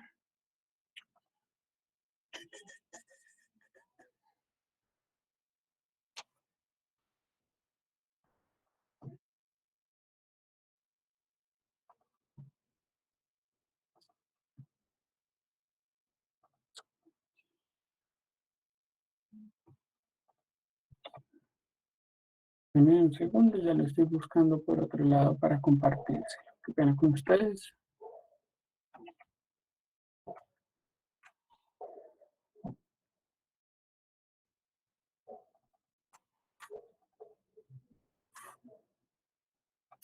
Listo, acá está. Entonces, en este cuestionario, de hecho creo que este tiene las respuestas. Sí, en este cuestionario se tuvieron 572 respuestas. Acá se recopilaba el correo electrónico porque pues, se estaba dando un premio en su momento, que acá dice una rifa de 1 litro de aguardiente. El género en general, pues masculino, femenino, datos de contexto, ciudad de residencia, cuántos años tiene. Identifiquen que acá pues conservamos una variable abierta, no ponemos rangos de edad. Cuando ustedes ponen rangos de edad, vuelven la variable categórica. Es decir, si ustedes tienen variables, hay 2 tipos de variables, categóricas y métricas. Si ustedes tienen variables métricas, con las variables métricas pueden jugar mejor que si las juegan con variables categóricas. Entonces, por ejemplo, en este tipo de preguntas, siempre que ustedes puedan conservar las métricas, consérvenlas, establezcan los rangos y usen las herramientas de Google Forms para que la respuesta se obtenga como ustedes quieren. Entonces, ¿cuántos años, número de edad? Yo espero obtener un número y entre este y este rango de edad, porque si es menor, pues su respuesta no me aporta valor. La ciudad de residencia, algunas ciudades donde se estaba aplicando este cuestionario, el nivel de educación, una pregunta filtro, si ha consumido no cerveza artesanal. Si no consumía cerveza artesanal, pues lo mandábamos a la última parte del cuestionario porque su respuesta no era válida, digamos, no le aportaba valor. su frecuencia y ocasión de consumo, cada cuánto consume esa cerveza artesanal, cuántas botellas ingiere. Entonces acá nosotros empezamos a ver un primer error. O sea, esto es un cuestionario que en realidad se aplicó y acá hay un primer error. Miren que esto es una variable que podía ser métrica, pero la volvimos categórica. Entonces, no necesariamente fue una decisión acertada. Ese tipo de cosas son las que les queremos presentar acá y que ustedes pues empiecen a identificar, porque precisamente uno se debe tener muy bien a pensarse las preguntas y cómo va a recoger la información antes de publicar el cuestionario. ¿Cuáles eran las características de una cerveza artesanal? Aquí es esa propuesta de valor de la que hablábamos al principio. O sea, ¿cuáles son esos valores diferenciadores que las personas encuentran en la cerveza artesanal para consumirla? Algunos de ellos, si dejábamos abierta la opción otro, tienen que tener cuidado con las respuestas que sean otros, porque procesar formularios con 572 humanamente sería posible, pero igual no deja de ser engorroso de procesar las preguntas que ustedes tengan con otro. Lo que generalmente se hace acá, ustedes pueden hacer nubes de palabras que les permiten identificar la recurrencia de las palabras. Pero en este caso, esa pregunta pues era valioso entender cuál era esa propuesta de valor diferenciador que tenían las personas. ¿Cuál es la marca de cerveza artesanal que prefiere consumir? Esto se llama conjunto bocado, es decir, esas marcas que apenas yo les digo cerveza artesanal, a ustedes se les vienen en la cabeza, consúmalas o no. Consumo de cerveza artesanal, este es un recuerdo bocado promovido porque yo acá ya le estoy poniendo marcas que yo quiero, con las que yo me quiero comparar, a ver si le he escuchado de esas marcas, en qué compañía, en compañía de quién, o sea, con quién usted asiste a consumir cerveza artesanal. Esto muy pensado, por ejemplo, cuando yo quiero desarrollar campañas publicitarias o cuando yo quiero determinar dónde lo voy a vender. Si mis campañas van enfocadas a una sola persona o a varias, por ejemplo, la publicidad que Laura refería de cerveza póker. Acá ya factores muy enfocados en lo que es una cerveza y que la persona del emprendimiento pues quería saber para desarrollar nuevos sabores de cerveza artesanal. Y última sección, pues, ¿dónde lo compraba? Entonces acá me interesa saber dónde compra, pues para saber también dónde quiero poner mi producto, en qué presentación y cuáles, pues, en ese momento eran los precios que estaba dispuesto a pagar, cuál era esa disposición. Y nos interesaba saber la disposición a pagar según la disposición donde uno ponía la cerveza artesanal, que es la hipótesis acá era que en unos lugares pues la disposición iba a ser mayor o menor que en otros. Si lo compraba en un supermercado seguramente estaba dispuesto a pagar menos que si lo tomaba en un, no sé. Y queríamos saber también cuáles eran los sustitutos directos con los que los comparaban. Entonces, ese es el formulario y lo que les queremos presentar. Este formulario nosotros consideramos que es algo extenso, tiene más de 20 preguntas, sin embargo, se logró una buena obtención de respuestas, pero lo importante es que ustedes de nuevo se piensen la pregunta y cómo esa pregunta la operativizan en esta es solo una de las herramientas que nosotros traemos y es porque pues la suite de Google es con la que la universidad funciona y es muy útil. Hay otras que a ustedes les podrá parecer mejores, pero lo importante de nuevo es que se piensen en la pregunta, qué tipo de pregunta es y cómo voy a recopilar los datos, porque según cómo yo recopile los datos, puedo aplicar unos métodos estadísticos u otros. ¿Alguien tiene alguna pregunta sobre esta encuesta inicial que se realizó con Cervecería La Montaña? Brian, en el chat nos dice Elvira que sería bueno colocar el signo pesos en los precios, que no estaba en la encuesta. Muchas gracias, Elvira. Tienes toda la razón, porque eventualmente la encuesta podría llegar, o sea, si uno coloca una encuesta en una red social, por ejemplo, no sé, si la colocásemos en MIEF hay estudiantes de otros países, entonces, pues, uno no debería dejar abiertos esos espacios como a que la gente interprete, sino colocarlo en pesos colombianos, bastante válido lo que Elvira nos comenta. Listo, continuemos.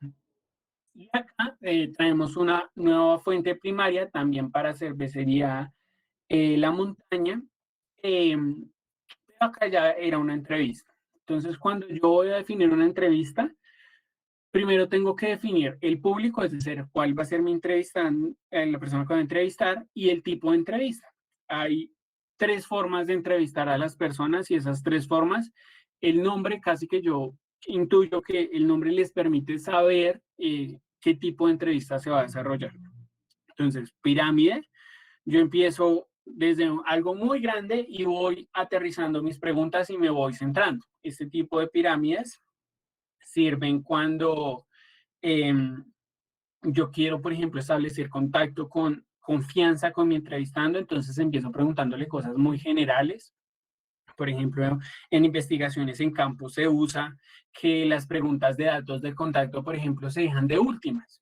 Ustedes, y lo deja uno de últimas porque si yo le pregunto a la persona primero por conocer su opinión y su opinión es valiosa, entonces si yo le pregunto, por ejemplo, qué marca de zapatos consume, qué es lo más importante, y él va entendiendo cuál es el objetivo a partir de diferirlo de las preguntas. Al final, de repente, a él le interesa dejarme los datos, más que si yo lo primero que hago es preguntarle los datos. Rombo, digamos, digamos, un punto intermedio en el que yo ya quiero empezar de algo muy particular, voy ampliándome, pero después de que yo ya tengo cierta información, me voy devolviendo para volver a llegar a un punto muy particular y pues una pirámide invertida, digamos, pues lo contrario a la explicación que les había suscitado inicialmente. Siempre redacten las preguntas. Es muy importante que ustedes no crean que van a poder improvisar y esa redacción de las preguntas debe estar asociada a la posible respuesta que ustedes tengan. Hagan de a una pregunta. Ustedes hacen de una pregunta y obtienen una respuesta.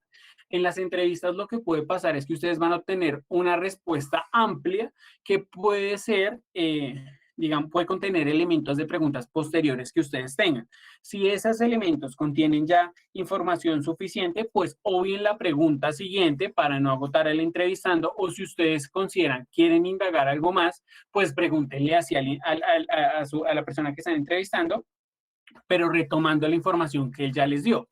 Entonces diga, si usted, como me lo refirió, tal y tal cosa, me gustaría conocer más o tiene más información que agregar. Pero eso solo se puede saber si yo llevo preparadas las preguntas, es decir, tengo una estructura piramidal de rombo invertida, sé que voy a volver a esa pregunta, pero quiero averiguar más información, entonces es muy importante tener un formulario pues preparado. Eso hace parte de pues, todo el proceso de prediseño y después pues también tengo que preparar a mi entrevistante. Cuando yo voy a entrevistar a una persona me puedo encontrar con infinidad de cosas, personas que son tediosas, difíciles o que son muy cooperantes o que me pueden hacer preguntas. Cuando nosotros mirábamos este cuadro, el control del entrevistando es algo que ya se puede perder, porque el que yo estoy,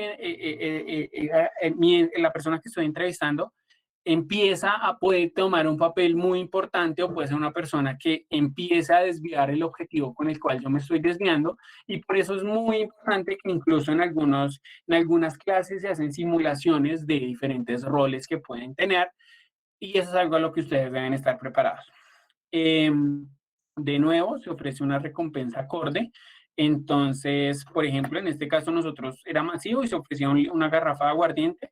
En esta nosotros ofrecíamos ya cerveza de la marca, se les hacía llegar a las personas que participaban en esta entrevista, que era también, digamos, se diligenciaba la información de forma paralela en un Forms. Entonces, estas son las respuestas. Ustedes acá encuentran ya muchas menos respuestas, no a las 500 y pucho que teníamos antes, sino preguntas, pues aquí eran muchas menos personas. Esto ya eran personas que estaban asociadas y que eran productoras de cervezas artesanales. Entonces, en género encontramos un primer error, es una variable categórica, pero está abierta, no usamos las herramientas de Forms. Si tengo una variable categórica, pues uso las variables que tiene Forms para establecer categóricas y así después no pierdo tiempo sistematizando las respuestas. Edad, ciudad de residencia se dejaba abierto, nivel de educación, si consumía o no cerveza artesanal. Sus preferencias, de nuevo acá pues todas las preguntas son abiertas porque tengo pues respuestas porque estoy entrevistando. Entonces, ¿cuál es la cerveza artesanal que prefiere consumir? ¿Qué diferencia encuentra entre una cerveza tradicional y una artesanal ya desde un conocedor de la cerveza? ¿Cuáles son esos factores motivacionales? ¿En compañía de quién? ¿Dónde los compra? ¿Qué es lo máximo dispuesto a comprar?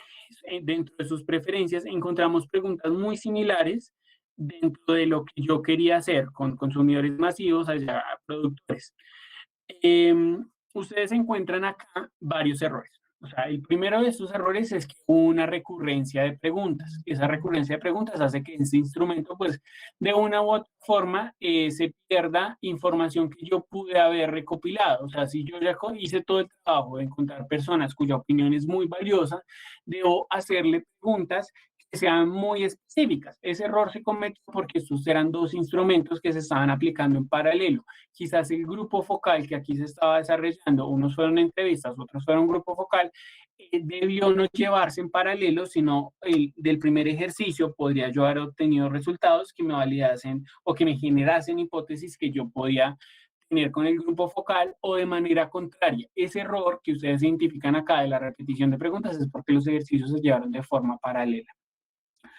Pues bueno, eso es un poco el ejemplo que queríamos traerles en relación con fuentes primarias, investigación y entrevista.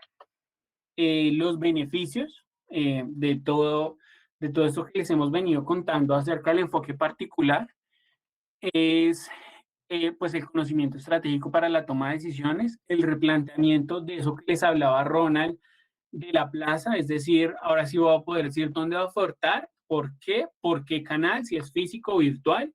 El precio voy a tener ya un justificante de precios mucho mayor después de que no solo conozco mis costos, sino conozco la disposición a pagar de mi cliente.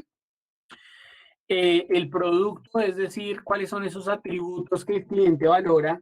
Y aquí es muy importante, muchachos, que ustedes siempre no tengan presente que es que ustedes están desarrollando un producto que responde a un negocio, no a una necesidad particular. O sea, ¿cuál es mi negocio que yo tengo y ese negocio sobre qué necesidad se sustenta y esa necesidad cómo puede mutar?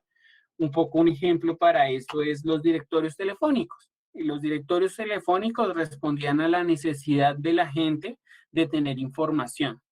Si los directores telefónicos no en su momento pensasen si creyeron que la necesidad que ellos tenían era que la gente tuviera un libro y mi negocio era ofrecerle a las personas aviso publicitario que podía ser o no a color, pues era un negocio que iba a fracasar en el largo plazo, porque ahora en el mundo tecnológico todas las necesidades pueden responder cada vez mejor por los avances que se producen. Entonces mi producto siempre debe estar respondiendo a la pregunta de en qué negocio estoy.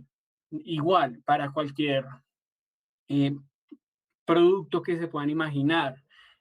Por ejemplo, una pastelería donde se venden ponqués, ¿a qué negocio responde? La gente podrá decir a celebraciones, etcétera, etcétera. Y de fondo uno debe encontrar si, por ejemplo, que respondes a fiestas o a momentos familiares o a celebrar cumpleaños o donde sea que se venda ponqués.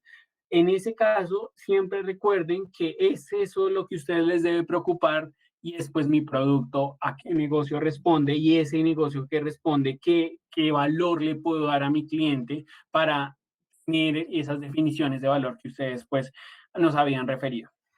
La promoción, por qué canales lo voy a promocionar, cómo me voy a comunicar con mi cliente, cómo quiere mi cliente que yo me comunique con él. Todo eso pues con evaluación de estrategias de corto y largo plazo, porque si no, pues su negocio o este trabajo que están desarrollando simplemente pues va a ser para cumplir con la materia. ¿Eso en qué se traduce? Pues en adquisición de clientes. Si yo tengo claro esos elementos del marketing mixed que les hablaba Ronald, y eso está validado con herramientas, pues voy a poder adquirir cada vez más clientes y eso se entiende con el escalamiento de una solución. Ustedes tienen que pensar y los emprendimientos que salgan de cualquier universidad deben ser emprendimientos escalables.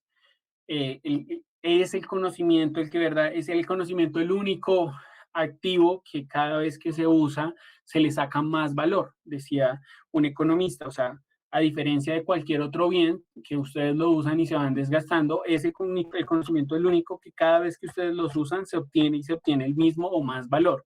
Por eso sus soluciones, si están basadas en conocimiento, deben ser capaces de escalarse para que lleguen ese mismo problema que estoy resolviendo en una comunidad en Ciudad Bolívar o que estoy resolviéndole a un empresario en Bogotá, sea el problema que le pueda servir a alguien mucho más grande, y esto es escalar la solución. Cuando ustedes escalen una solución y piensen en una solución escalable, pues verdaderamente si quieren ser emprendedores van a tener un emprendimiento que es sostenible. Preguntas, muchachos, comentarios. Elvira nos decía una inquietud cuando se dice entrevistas igual que una encuesta. Creo que Lau ya te respondió, no sé si quedó claro o ahí está bien ya, Elvira.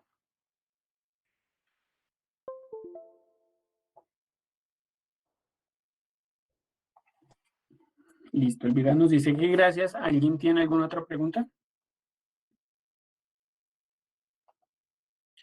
Bueno, muchachos, pues eso era lo que tenemos preparado para hoy. La presentación les llega con Lady. Igual el artículo que fue publicado al inicio, te lo haremos llegar, Lady, para que si hay estudiantes interesados, pues les peguen una ley. Muchísimas gracias por su atención.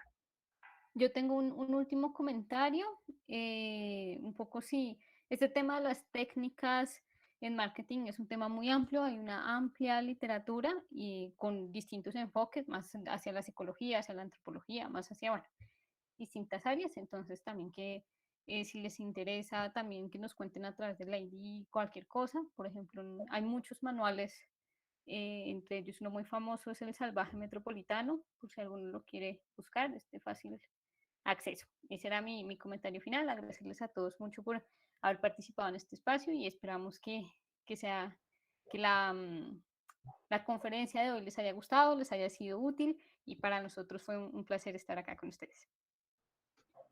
Que estén muy bien. Lady, no sé si tengas algo que agregar.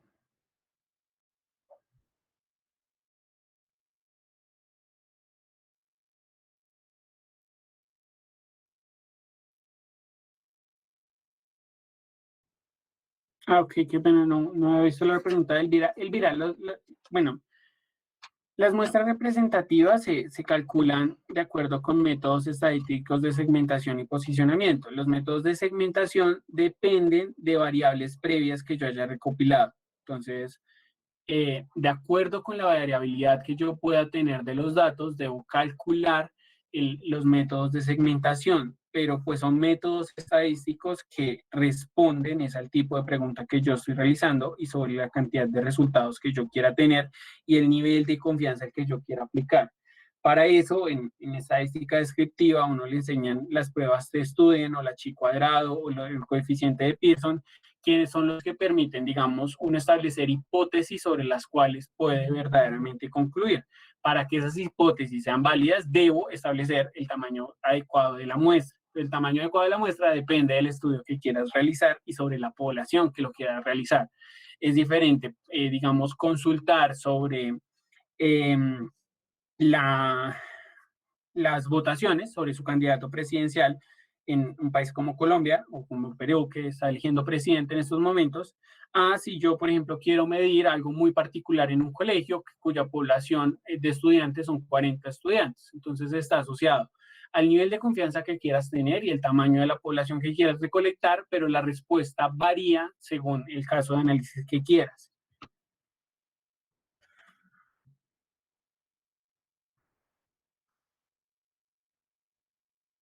¿Alguna otra pregunta? ¿Te respondimos, Elvira?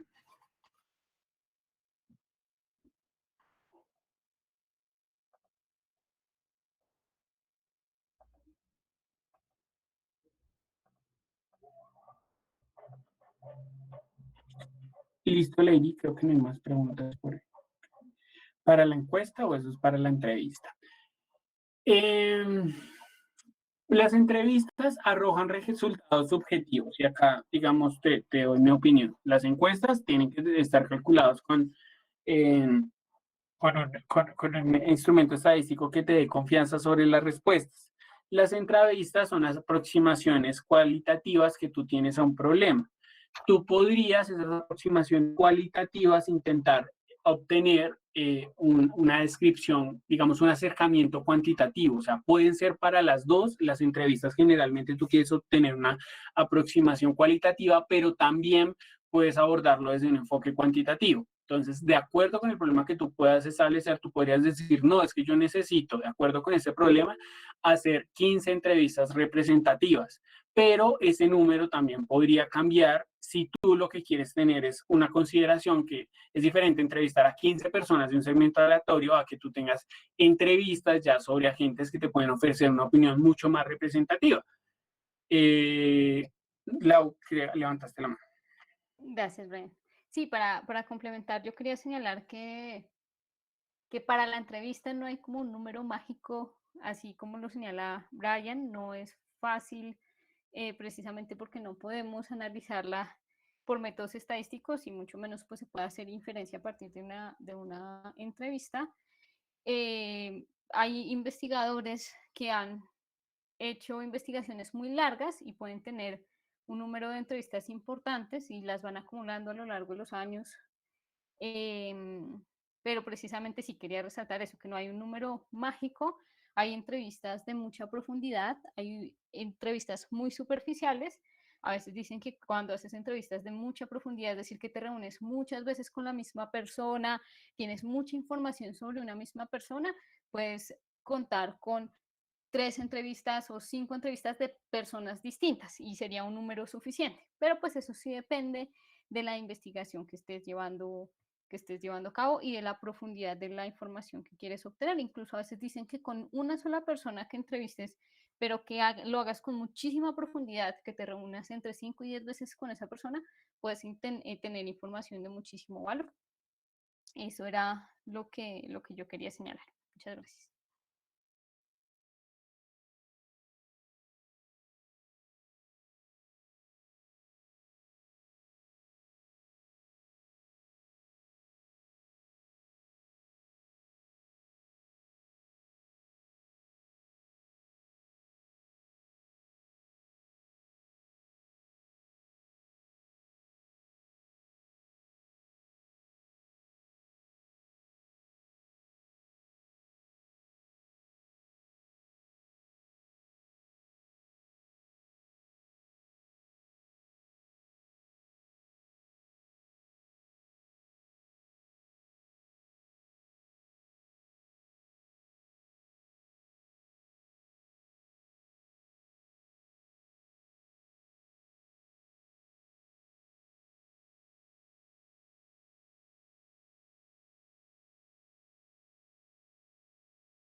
Hasta luego, que tengan una excelente tarde. Chao a todos, que estén muy bien. Muchas gracias. Feliz tarde. Muchas gracias.